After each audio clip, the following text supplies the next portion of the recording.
Ladies and gentlemen, welcome to the main event. Introducing Carissa Breen Industries. Let's get ready to launch!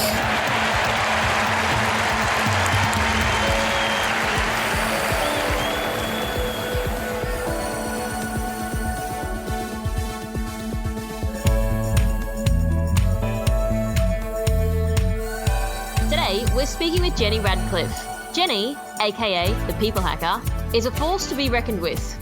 She can defuse a crisis situation, talk her way into a secure building, and spot a psychopath at 100 paces. She has been called a mind reader and a human lie detector, and likened to a Jedi Knight. In reality, she is an expert in social engineering, the human element of security, negotiations, non-verbal communication, and deception, using her skills to help clients from corporations and law enforcement to play poker games, politicians, and within the security industry. Jenny is also the host of The Human Factor, interviewing security industry leaders, bloggers, experts, and fellow social engineers about the human factor of security. And now I'm speaking with Jenny Radcliffe. Hey Jenny, how you doing? Hey Carissa, great to be here. Well, I'm excited to hear your stories on social engineering, so let's jump straight into it. I'm sure our audience knows what social engineering is, but in case a few don't, can you give me an explanation, please, from your perspective? Sure. So a lot of people understand what a hacker is, right? So that's the guy in the hoodie behind the keyboard, kind of breaking into people's systems. Social engineering sort of does the same thing, but it's without the tech, or at least it's only tech enabled. So social engineering is a people hack. So what we do is we use the weaknesses people have, their emotions, the way they obey rules, the way companies' culture is structured, in order to get past the people and gain access to that organization, whether it's their premises, whether it's their information, their data, their finances, or whether, and particularly in my case, access to their headspace.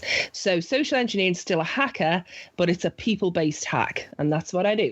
Awesome. And I know that you've been doing this for a while, and I'm keen to hear the story. How did your business come about, and what does it do specifically?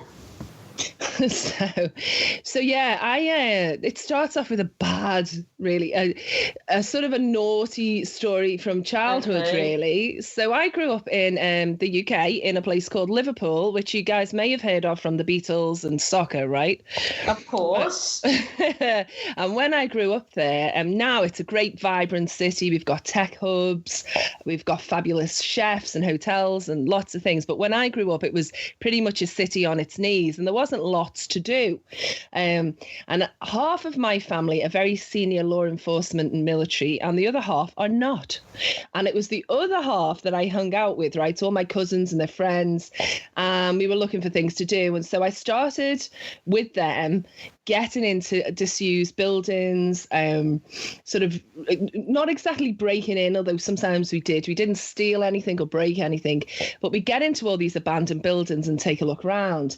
And when you do that at such a young age, you start to learn an awful lot about security, or the lack of security, and about people and patterns of life and those types of things.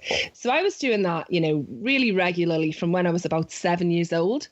And then I started to, as I kind of got older, I got a regular career, a couple of degrees, I became a consultant. But the whole time I was doing those things, I was still learning all the skills I use now. So learning things like negotiation techniques, how to persuade people, influence, psychology, lie detection. I was learning things about microfacial expressions and body language, and about the way linguistically what came out of a statement. So when someone says something, how they use things like pronouns and what that tells you about the person. And all the time I'm still kind of getting into places I shouldn't be in. Even like when I was speaking at conferences and things, I'd be speaking at a conference and there'd be another conference maybe, down the hall in these big hotels and big conference centers.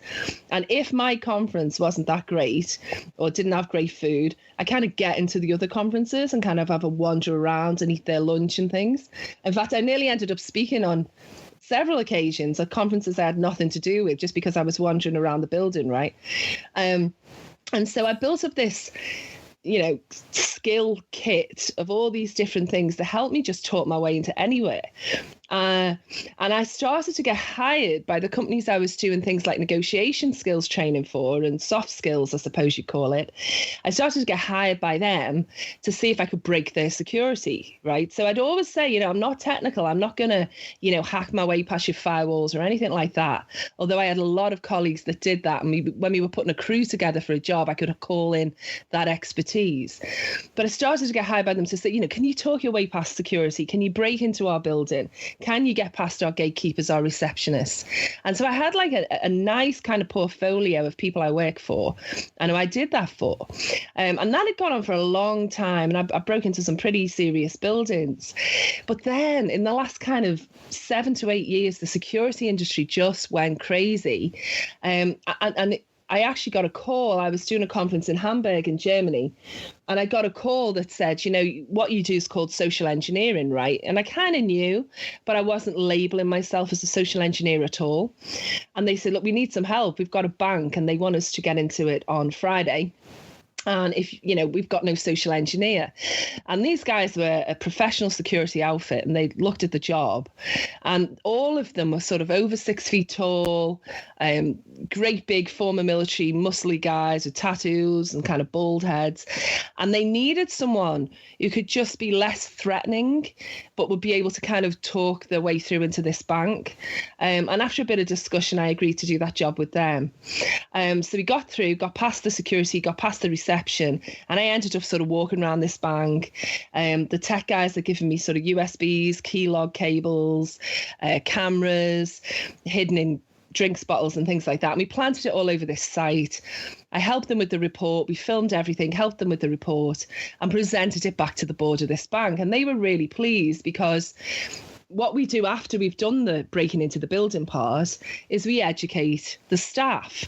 So we harden their security. We educated the staff so that the real bad guys can't do the same thing. And they were much, much more secure from that point. And then just from word of mouth, it just got into the industry that there's this woman who looks completely non-threatening, who's been doing this for like 30 years, and she can just walk into your site. And so it just went absolutely crazy. And so now I spend sort of half my time on the speaker circuit. So I spend a lot of time being hired for conferences and corporate to talk about social engineering, how we do it, what to look out for, how you can protect yourself and your business against social engineers. And then the other half of the time is spent doing education pieces and training. And I'm afraid still breaking into buildings and breaking security, although I do a bit less of that now because I'm a bit older and I'm not as fit as I was. And honestly, I've spent so much time on roofs and in hiding in broom cupboards and running away from security guards that I only do that now for like really a select group of clients. But yeah, so that's what we do. Pretty specific. Wow. Okay. So a couple of questions off the back of that response. Have you ever been caught in one of those abandoned buildings as a child? Oh, and when we were kids, lots of times kind of almost made, and then times when we were just out and out caught and we just had to run. But because I was good with the people, I could talk my way out of it, even when we were so I started when I was about 7. And then that was just any building. And, before you judge me, a lot of kids, when they're young, there's a house that's empty right in your neighborhood. And you say, oh, we're going to get into the house and have a look round. And then we decided, so I did that too. And then it was like, oh, it might be a good idea to get into it at night. That'd be really spooky, And so everyone's kind of knows what I mean and sort of done it. Curiosity. Yeah, well, curiosity is just such a useful psychological tool. But yes, we were victims of it as well. And, there was, the first place I broke into that we named. So I actually said to the guys, look, I really want to get into that zoo because I was really interested in this little zoo that was near where we lived. I was sort of obsessed with lions, and I would have been about 8. So we climbed over the fence. There was no cameras, no alarms in those days. This zoo has long since been closed down, by the way. And I thought, I want to see if is there a lion, and is it locked away at night? And we got in, and I had a little Sesame Street torch, and we got to where we thought this lion might be. And then I switched the torch on, and it couldn't have been a foot away from me. I mean, in my mind, it was right in front of me. And, the thing went crazy and started throwing itself against the fence and everything. And we ran out and, ran away. But but it didn't put me off. And by the time we started to look for a building and say, right, we're gonna get into that one, as opposed to just randomly choosing them.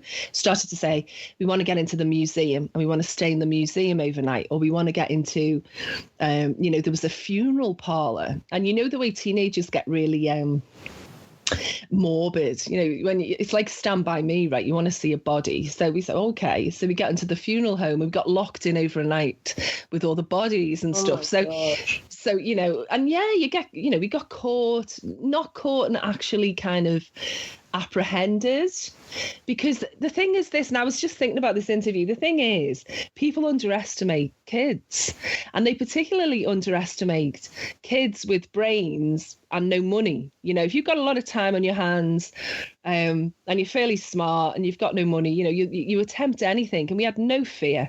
And so we did, we just used to do it all the time. And the reason I was thinking about this is because it carried on the whole of my career. So even though I kept doing this right through university, through all my first jobs, I think I was always underestimated. I think partly because I was a woman, I didn't look threatening or anything. So, that's why I've been successful in what I do, is because even though sometimes people did look at me and think you shouldn't be on this site, they never assumed I was dangerous. And that was kind of fatal for them, because we were there initially, just messing around, fooling around. But latterly, I was there doing a pen test, and no one ever thought that I might be a problem. I think mostly because I didn't look threatening. So, yeah, we've been caught a few times. Not since I did it professionally, not really. I managed to talk my way out of most things. So I guess on that front, you spoke about, being a woman. Do you think, rule of thumb, finger in the wind sort of, do you think that women conducting these types of simulation have a far less chance of being, the dodgy person on the floor or being caught, opposed to a male? Yeah, definitely. I mean, we're generalizing, right? Because I'm not like particularly striking. I look very kind of normal, and of course, when you're doing one of these things, you're in character, so you very much try and blend anyway. So in one sense, because you don't look big and threatening, and I'm not very, if you like, extra, so I don't look, I'm not sort of striking looking. I managed to kind of blend a little bit better. But that's assuming that the people who are looking for you are men, because female security guards are absolutely on the lookout for female social engineers. So I think in general, female social engineers get away with it more just because of those factors. But the few times I've been seriously made and, I knew that they were onto me, I've had to hide and run away. It was nearly always with a female security guard. So it depends on the dynamic, right? But in general, yeah, we get away with it much better because we don't look as frightening. Well, I guess that's somewhat reassuring, but I'm going to have to ask you this question. What is the biggest or maybe the worst thing that you have talked your way out of, if you can share that? Well, I think there's some things I couldn't say, but there's been many times when there's been, and we're in the UK, right? So our gun control laws are very strong. But there's been times when there's been an armed response. And we had one particular occasion where there's an armed response inside of 2 minutes. So someone on site knows that this test is taking place just so that they don't press alarm buttons or call the police and waste time, right? So, but there's been an armed response within 2 minutes, and we knew that if they saw us, if security knew we were there, then they could call in this armed response, and that raised all the stakes, right, quite high.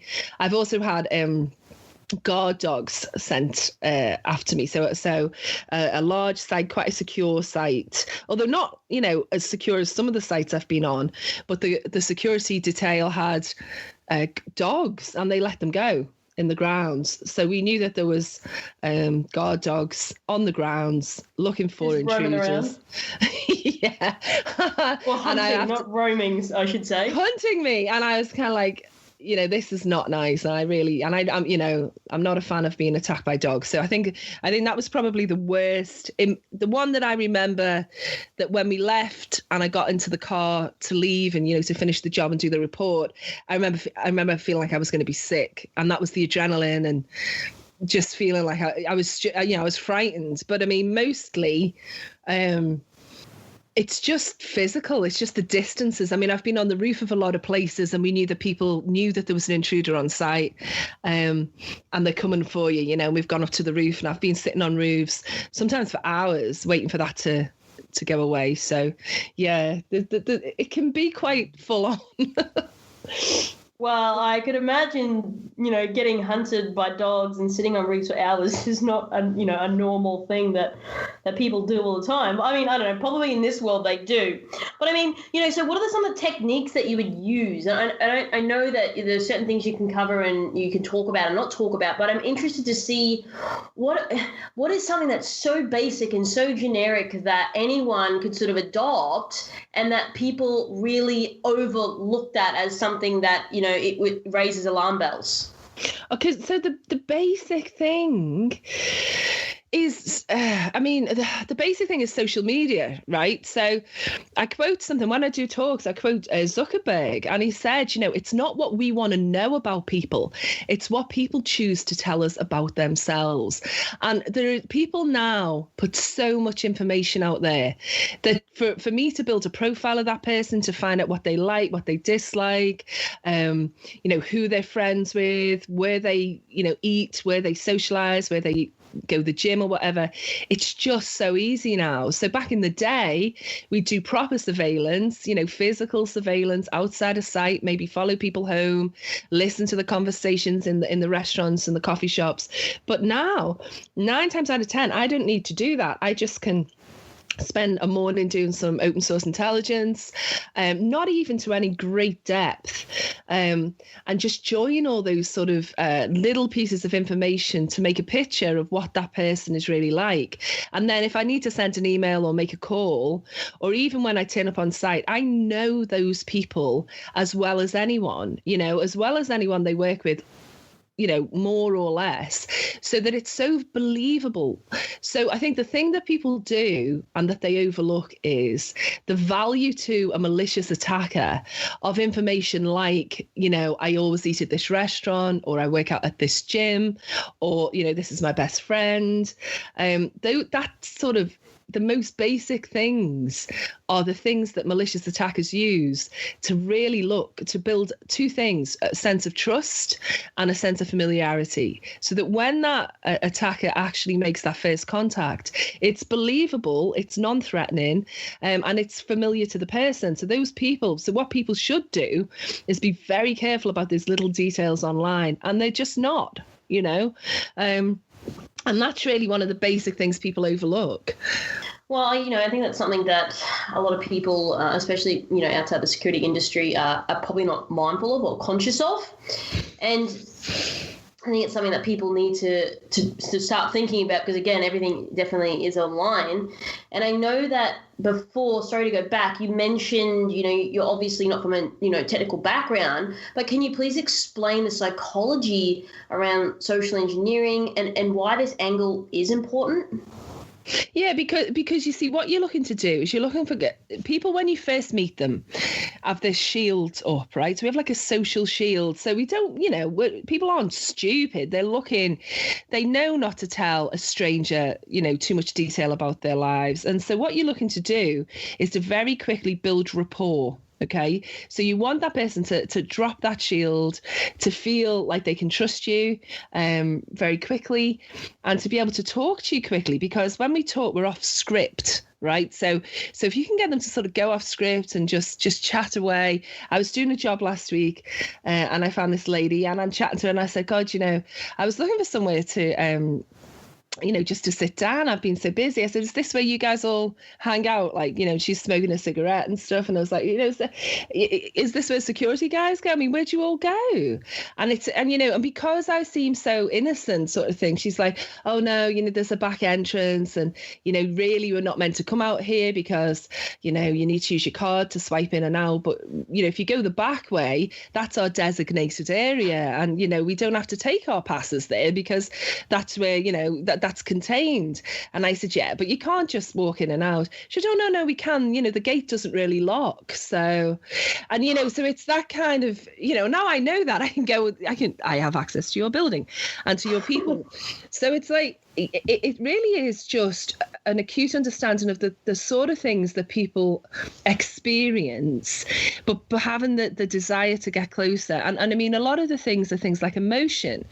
So we would be trying to provoke. I always talk about, principal emotions of fear and of greed and of flattery. So if you can get anyone in a heightened state of emotion, so let's take fear. Let's imagine that I call a help desk, right? And what I'm trying to do is build a picture of operational detail.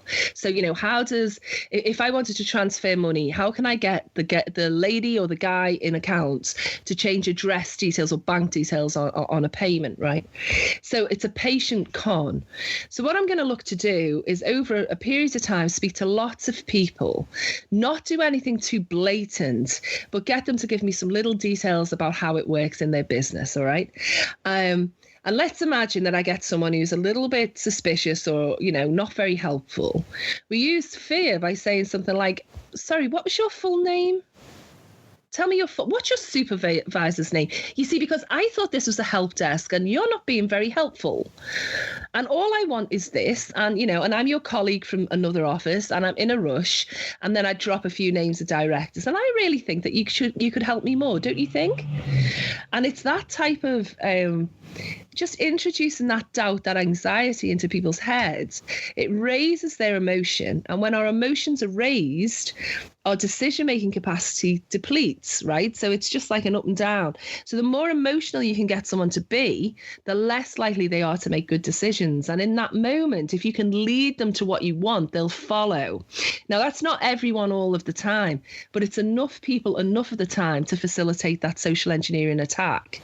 And so, greed would work in a similar way. I always give the example, oh, hi, my name's Simone and I'm a headhunter and we've got your name and number from a colleague. We've got a position we think you'd love, but I can't tell you too much about it until I know a little bit more about what you do. So what system are you familiar with, And this might be to a tech team. What system are you working on right now? And, is it a big team? Do you cover each other when you're away? I mean, how do you cope in an emergency, And was it, did you have a ransomware attack recently? And how did that work? And because they've got this curiosity about the job and they want to know who recommended them, they say far more in those circumstances than they might in a different type of circumstance. And then from a technical point of view, then we'd say, well, look, I think I can tell you've done really well. You're down to our shortlist. The job pays. And then you'd say a huge salary, much more than they'd expect. But I need you to sign an NDA now. Before I can give you the details of who recommended you in the exact package. But I can tell you now that you're on our shortlist already. So shall I send that through? And, it just, and that's greed, right? Or temptation, I suppose. It's whatever you think is required to get the emotion up and the decisions down. Don't give them too much time to think about it, and in it goes. And we find that mostly that's all we really need. Okay, I'm starting to get scared that you could potentially start socially engineering me on this. So what I say, Carissa, is this is what I say to people, because people say this all the time. I say, are you paying me a large amount of cash to socially engineer you? That's true. So I'm safe. Yeah, if you're not paying me a large amount of cash to do it, then I'm not doing it, babe. Don't worry. Oh, you're saying it so well, and I was like, oh my gosh, maybe I should not ask some of these questions in case she starts putting it back on me. No, you see, and it doesn't, because I don't believe in white hat and black hat. I think there's only 50 shades of grey, but I am not Snow White, but I'm certainly on the side of the angels, and I don't do it for fun, I promise. Not anymore. Not anymore. No, exactly. Thanks for picking me up on that. So I know, a lot of people who I personally know that are technical. What's your opinion on how people who are technical versus people who aren't? Is there a major gap in capability in order to do this type of work, or is it merely a different result?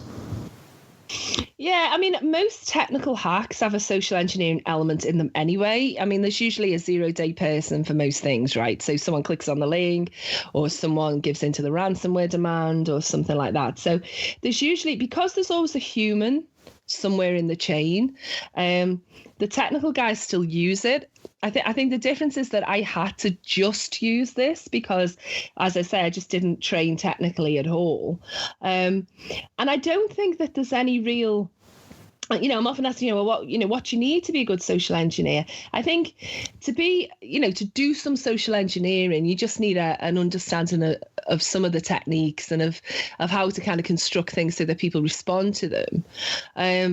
But, I think at the higher level, the skill set is really a deep understanding of people and an idea in your head that it's actually about protecting people, and therefore I need to understand people really, really well in order to protect them. And I think that's the difference. It's that I think it's all about the people at every level, and I think sometimes the technical guys perhaps see that it's all about the technology, but it's not a gap. It's just different skill sets, it's just two different things. And I work with a lot of technical people. We complement each other. So I don't know if that answers the question really, but I mean, there's an element of it in everything that we do from a security perspective. And some of the most admired, most famous security technical people that I've ever met all agree that the social engineering side, the people side, is going to always come into things. So it's just part of the whole spectrum of security, full stop, really. So I guess on that front, where do you, so, you said, people pay large sums of cash to be able to perform these simulations. So where do you believe organizations need to start countering social engineering susceptibility? See, it's not a difficult thing to do, and they don't have to pay massive amounts of money to counter it. I mean, it lies in knowing. I shouldn't know the people at a target company better than their bosses and their managers. And really, it's about line management level, it's about understanding when someone's behaving out of character, for example, and I'll touch you in a minute about what I mean by that, because that's to do with insider threat, but it's to do with really understanding your people and not blaming people when they are fooled, right? Because what happens in the industry is that we find that people have been conned, they get blamed for being conned by a con artist, which is ridiculous. But what it also does is it stops people reporting when they're suspicious. It stops people reporting when they almost been conned. So people shouldn't be more scared of raising their hands and saying, you know what, I think I made a mistake. They shouldn't be more scared of that than giving away information to the wrong person, right? So they should feel that they can relate to their management, to their leaders, and they should be led by them to be more secure. If that's there, so if people are sympathetic to the threat and to the people that might be targeted, then it's really just an awareness piece, It's just a case of saying, be careful on the phone if someone rushes you, if someone makes you feel emotional in some way, if someone, if you have a conversation with someone, and you get off the phone and you think, I gave an awful lot away there. That other person hardly spoke, but we were on the phone for like half an hour. So I spoke more than them. So there's all these kind of red flags that people just need to know about. And I think social engineering is a really good way of starting an awareness piece in a business for security, however big or small that business is, because it's just such a human thing. People can imagine a con artist, a villain, if you like, at the end of the phone or breaking into their building easier than they can imagine some crazy virus or ransomware attack or whatever, that's just a little bit detached from humanity sometimes. It seems so technical and so in the ether, it's difficult to connect with. So I always say start with social engineering on an awareness piece, because that's how you bring into the business a more secure culture. So if you start to say, well, look, people are trying to elicit information from you on the phone. They might send emails that are not genuine. And it's not just a phishing email, right? I mean, that's part of it. But the industry's got, you can spend as much or as little as you like on phishing emails, right? And that's dealt with. But what about a spear phishing email? What about an email that spoke directly to you, spoke about people you knew, about places you've eaten, about things that you like? Seems really genuine. It's going to spark curiosity. It's going to make you feel more trusting. When we tell people about these types of things, they start to really imagine what might be possible. There's a better story behind social engineering than there is behind a lot of the technical attacks. And it's stories that people remember, and it's stories that people relate to. So start with that, and then they start to see the value of having, say, a strong password, or the value of holding back a little on social media.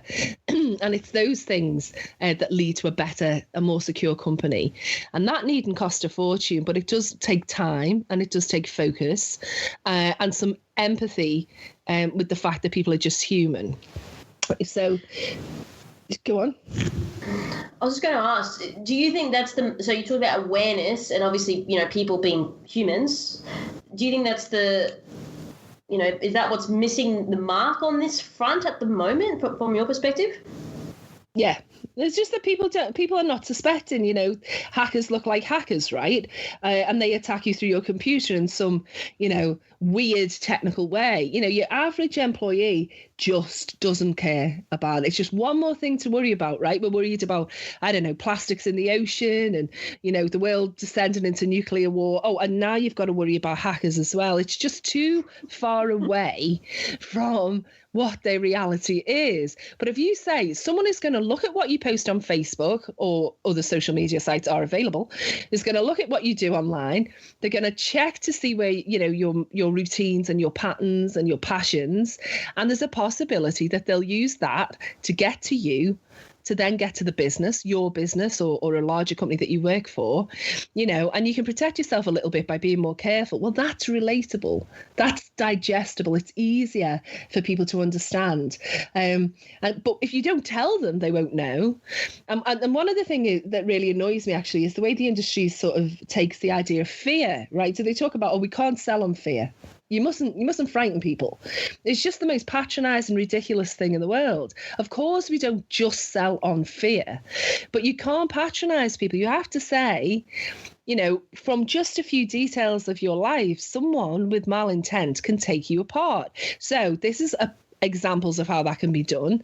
And then people can go away and sort of judge the risk themselves. Right. So they can then say, well, OK, maybe I do overshare, maybe I have got weak passwords.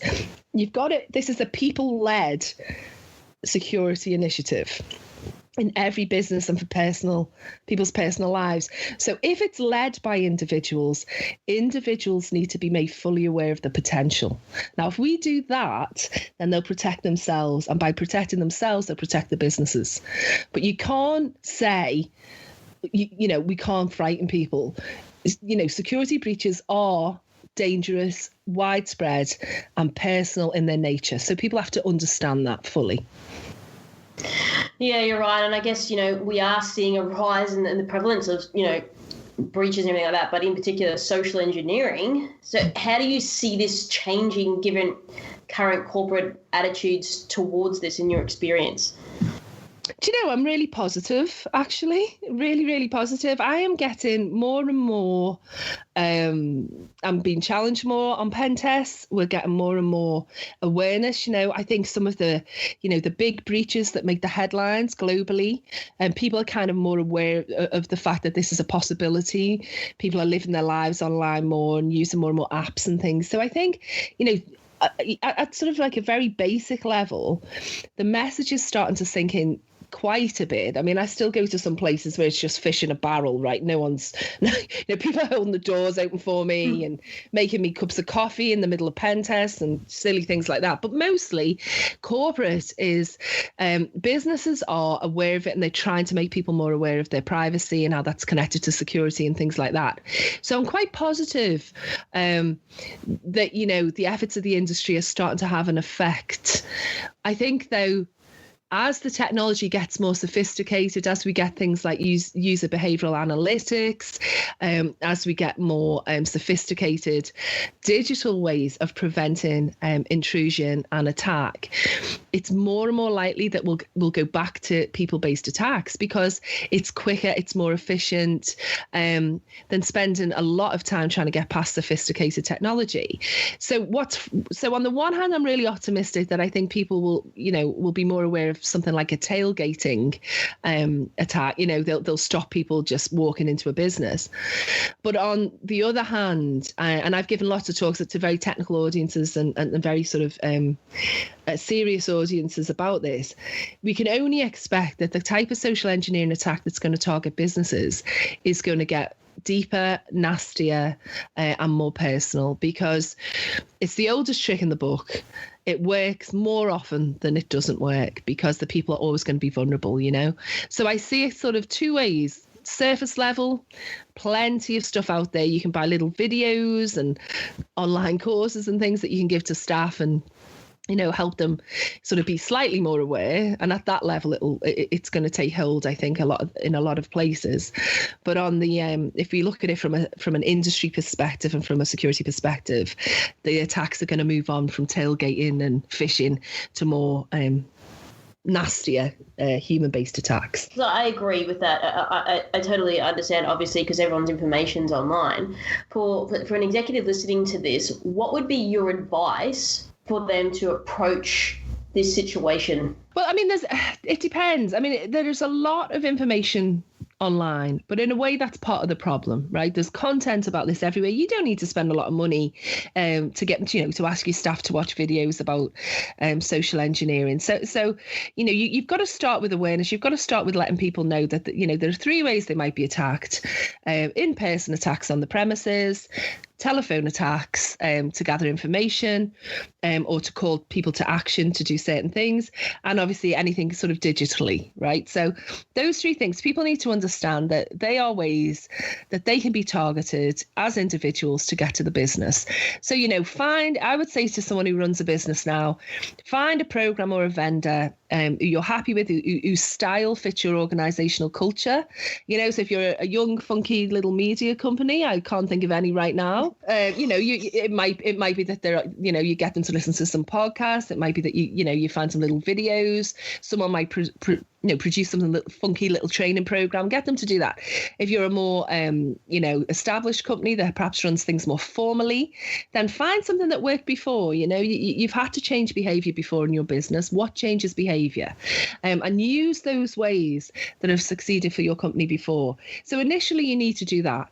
But what I would say is, if there is no point in spending millions or thousands or even hundreds on any kind of technical or digital protection, if you do not tell your people that this is going to come at them as well. It's like having a huge fortress, right, with a moat and a gate and guards on all the roofs and on all the turrets, and they're watching for intruders, but they leave the back door open because there's a coffee delivery at 10 every day. You don't be short-sighted. This is a huge hole in the road that businesses need to cover. They can cover it more cheaply than technical solutions, and it's more effective in many ways than the technical stuff, because if you can get your eyes and ears in the business focused on this, then they will help protect themselves and the business by default. And, that's the message. Don't leave the human side unattended. Don't, for the sake of a small amount of investment and time and focus, leave yourself vulnerable to these attacks. Because if you do, someone who does my job but with malintent will be all over you very quickly. That would be my message. Available to talk about it if someone wants to pay for me to come to Australia, But no, that's what I would say. No, I didn't actually. And I'm a huge surfer, right? So I love surfing. I mean, I'm not a very fit surfer, but I love surf and I love the whole lifestyle. So totally on my hit list if someone wants to hear about this stuff. I'm sure you'd fit in very well. So firstly, I think you're awesome. Oh, thank you. And secondly, how can people reach out to you to be like, we want this lady to come into our building and do all these sorts of things? Because I think you're amazing and people should definitely reach out to you. So, yeah, I'm real easy to find, ironically. So if you can hit me up on LinkedIn. My handle on social media is The People Hacker. So I'm on Twitter as The People Hacker or Jenny Radcliffe. The website's jennyradcliffe.com, which is about to be updated to The People Hacker, but you'll still find me on my name. But also I have a podcast. So I have a podcast called The Human Factor. It's the original Human Factor, except no imitations, because this stuff is suddenly very popular. And you'll see my logo is sort of a blue brain. So you'll always catch me with that blue brain. And I'm on, as I say, all over social media, Instagram as well. So I'm easy to find. Awesome. Well, thank you so much for your time, and let's do this again soon. Thanks so much. Thanks again for joining us. I hope you got some insights from this episode of KB Cast with me, KB. Don't forget to subscribe on iTunes, Stitcher, or Google Play to get every new episode as it's released. And as always, show notes are available from kbcast.com for every single episode. We're building a community, so always love to get feedback, ideas, or questions on hello@kbcast.com. Keep on keeping on.